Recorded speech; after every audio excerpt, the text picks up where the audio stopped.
Gentleman who had tied his horse at the back of his buggy and was seated alongside him, and they had left to view a farm in the Amzenkulu area that Adam Cook had owned, that this white gentleman wanted to purchase. And that was the last that the family had seen him. It was later in the afternoon, news came back that he had fallen off the wagon and the wagon had gone over his chest. Apparently, it was recorded in the early annals of Coxted by Reverend Dower that he had gotten up to whip the bull because the ox that was drawing, but this was a horse-drawn buggy, but recorded as he got up to whip the oxen because he wanted to gather speed at the place where this wagon apparently went over his body because there was a bit of an incline, and one of the wheels hit a rut in the road and he lost his balance and fell forward and the wagon rolled over him. Well, that is, it's always been speculation that his death was mysterious because shortly thereafter, in fact at his funeral, my great-grandfather's grandfather, Adam Etokok, who read the obituary, stated that here lies the last Greco king, there shall not be another. And up until this day, there hasn't been another because within a short span of time, most of the Kok elders were all killed off. So the leadership ended with the death of Adam Kok III because in 1877, the rebellion took place against the British when there was word that they wanted to annex East Griqualand.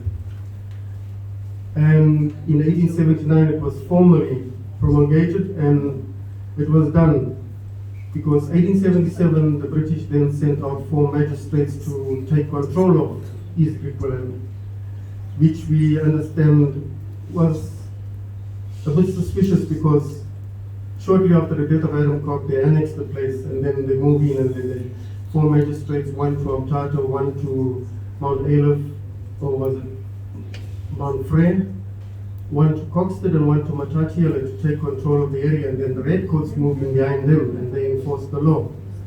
So with that became the end of his Griqualand officially. Because in 1879 the law was passed in the Western Cape and East Griqualand became part of the Cape Colony officially.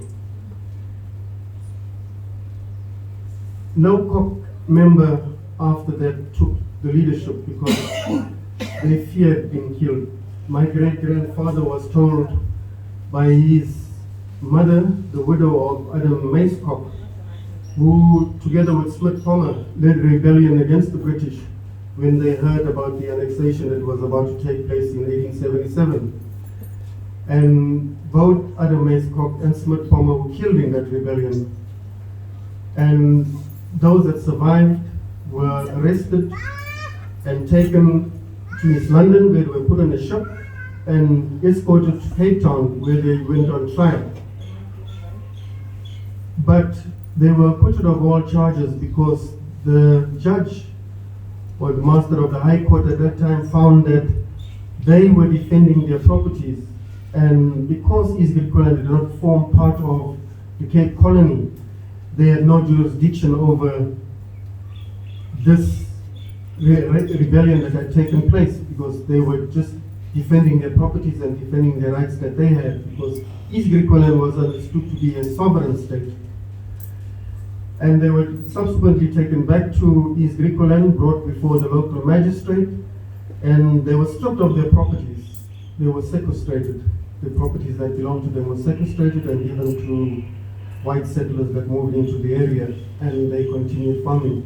And that effectively marked the beginning of the end of East Griqualand, because then there were many other different laws that they brought in, like the Derelict Act, where if a white farmer saw your farm standing idle, all he had to do was to go to the magistrate, and the magistrate gave him permission to put a notice in the paper, which had to stand for 3 months to say that he's identified a plot of derelict land, and if you did not take care of it or till the field within the 3 months, that white settler went back to the magistrate who issued an order stating that that land was now yours and he could go to the deeds office and legally have that land transferred into his name and your farm was gone.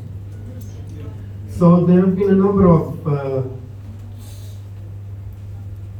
injustices against our people, but recently there is a bit of light at the end of the tunnel. We are beginning to see things happening where one of the major forestry companies that operates in South Africa is now currently looking for original owners of the land to get involved and sign lease agreements with them because they're afraid of these new laws that may come into operation of expropriation without compensation. And that has garnered them now to look after their interests by going after the original owners of the land, where they are actually also going to provide assistance. And I believe that even there's a legal arm of the British Embassy that's prepared to also assist with the legal support in securing these leases and returning the lands to the original owners. And a lot of this happened because of past laws, injustices, like during apartheid, if an area was proclaimed white, you were just removed. Now that area that we speak about, the Mzimvubu area, it also concerns the Griquas because they were brought in to that area in 1863.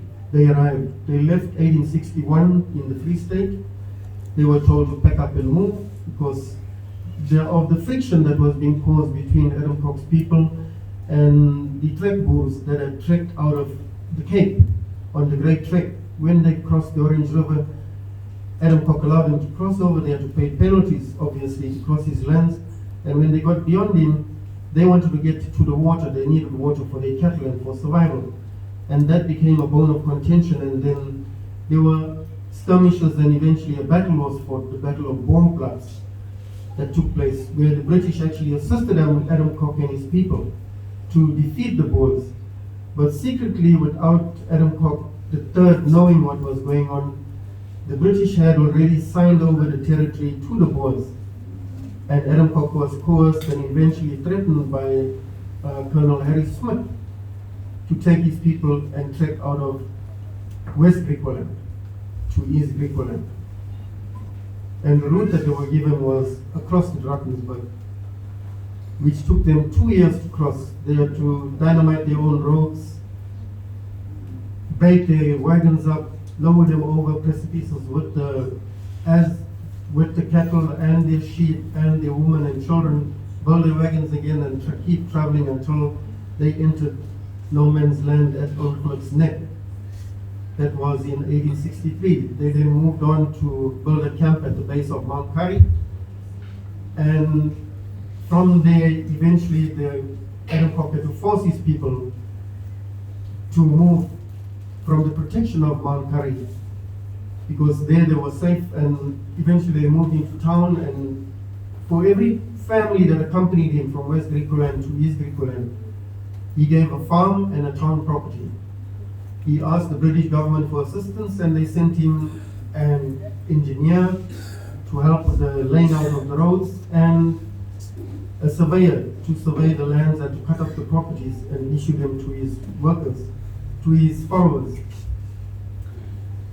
But it was a short-lived era in that 1863 they arrived, 1875 Adam Cock III was dead, 1879 it was annexed.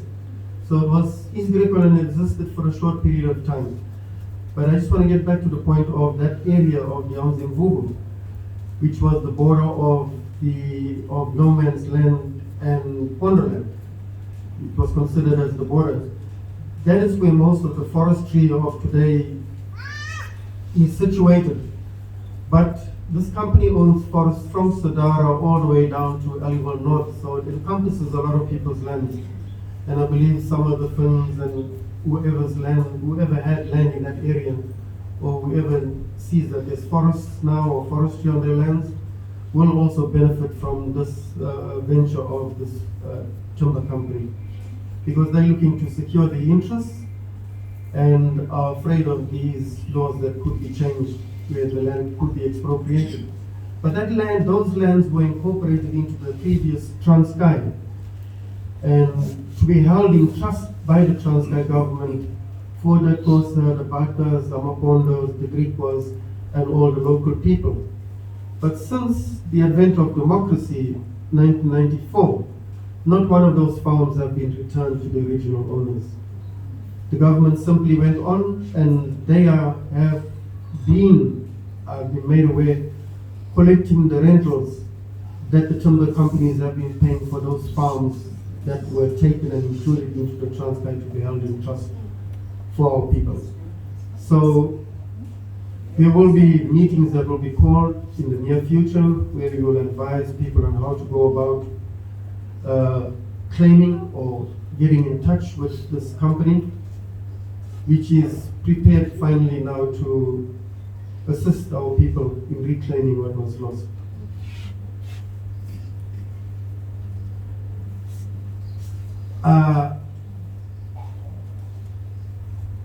As for the leadership of the Koch family, it ended when most of the Koch elders were killed off. Arumais Koch died in the rebellion. His father and brother died shortly thereafter. And Arumais's eldest son, my great-grandfather, was warned by Arumais's widow not to take up the leadership, or he would have been, or he was going to be killed the same as his father was killed and his uncles. And with that ended the Koch dynasty or the leadership in Kochsen. Eventually the government elected a headman. It was government elected, who was put in charge of the affairs of the Griqua people. And from then on, there were a number of others who had claimed that leadership had been handed over to them, but to my knowledge or from the family history, there was no such agreement that was ever put in place. And to this day, Hoxted stands there as it is now, East Griqualand stands, and the farms mostly have been lost. There was widespread theft, fraud has been committed, and of the 375 farms that existed in East Griqualand, I doubt even 10% of them are now in the hands of the Griqua people. Recently, I had seen the valuation of those farms in East Griqualand. They are valued at 4.3 billion. And sadly, most of them are owned by corporates and entities that do not belong to our people. I want to thank Troy for the opportunity of addressing this family of the dealers, Rats, Fins, and Ogles.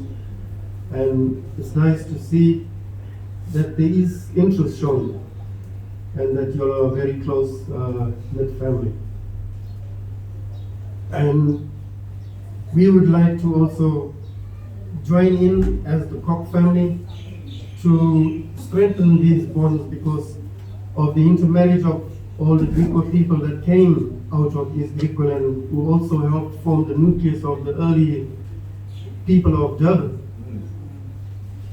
There is no more difference. Thank you very much, Troy.